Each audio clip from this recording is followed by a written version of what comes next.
has not been easy for anyone, has it?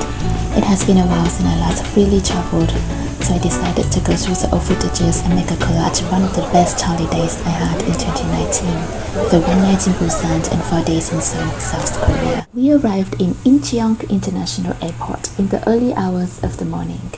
First stop after our arrival, we had breakfast, coffee, and set our agenda for the day. Well, it was rather going over the schedule, as we had proudly prepared a very solid itinerary planned out for the entire trip. The airport is not far away from the Seoul station where we needed to get to in order to board a KTX bullet train to Busan. Yeah, well, we surely were inspired by the movie Train to Busan. It was a rather smooth ride and I slept mostly throughout the 3 hours. We were only in Busan for 2 days and 1 night, but I definitely had more videos of this Tao vibe city than the buzzing city of Seoul. Our first stop, food, again. And I definitely cannot miss out an opportunity to have the freshest seafood lunch at Jigalchi Fish Market. A variety of seafood options can be seen on the ground floor of the fish market. I literally wanted to try everything. We had our meal on the first floor. The eating area was so crowded, but we were given, to me, one of the best seats in the house. The views from the upper were stunning, one of the best views I have seen so far. From the window, I can see the bright blue ocean and the white seagulls flying above. Food was of course amazing. I could go speechless. We decided to go big for once and opted for the king crab. Look at the faces of the people who had never had a crab this big in life. The broth was so sweet and the crab meat was just so tender. Eating live octopus in Korea is listed as one of the must-try experiences when visiting Korea. Some even say it is a scary dish. Well, since I've tried some pretty exotic dishes and my love for sashimi is undeniable, eating a live octopus only freaked me out a little. The octopus was cut up in very small pieces and I went at a slow, chewing pace. It was safe and sound and it was really tasty. Oh, so slippery. Mày ăn bé thôi.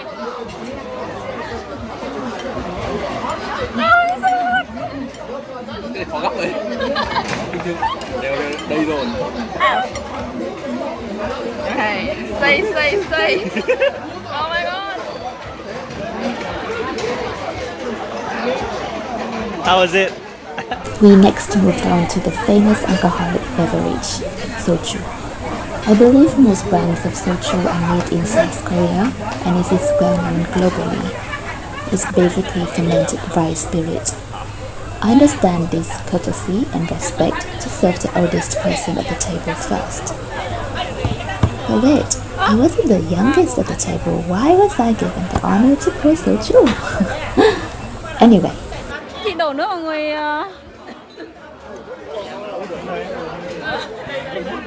Ngày còn dài á.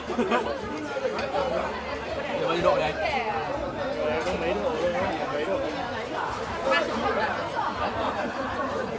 Vậy anh đi. After stuffing our face and tummy with food, we went by the ocean. Viewing it from the window wasn't enough. We must experience it in person.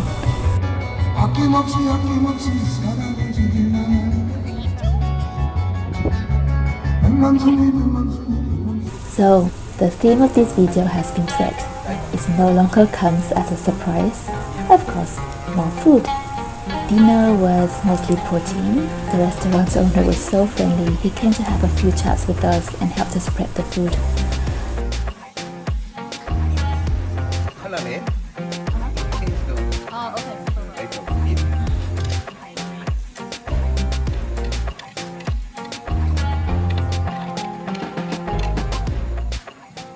Hello, it was a beautiful sunny second day in Busan.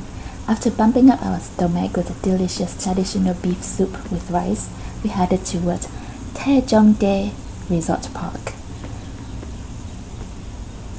The park itself is not as breathtaking and heart-throbbing as I had imagined, but it surely stole a piece of my heart. How I am so easily pleased with the combination of trekking mountains and seaside. The Danube train ride to Lighthouse was fun, and the peaceful views of the ocean did make up for the slight disappointment of not being able to step foot on the legendary Jinseong rock. Miss being told that gods and goddesses came down from heavens to relax on this rock.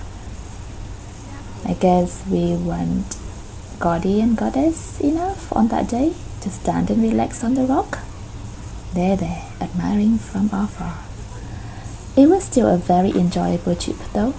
And before leaving Busan, we went back to Jigalchi Fish Market to have another round of fresh seafood.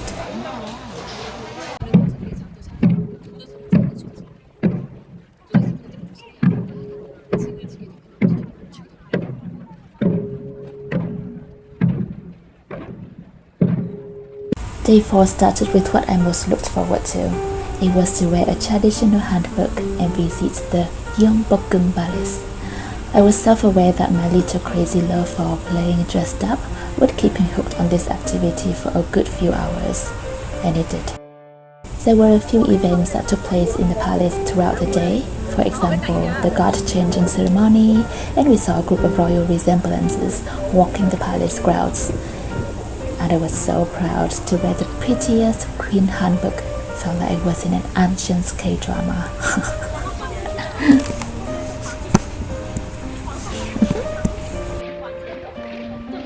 Our trip ended on a rather high note.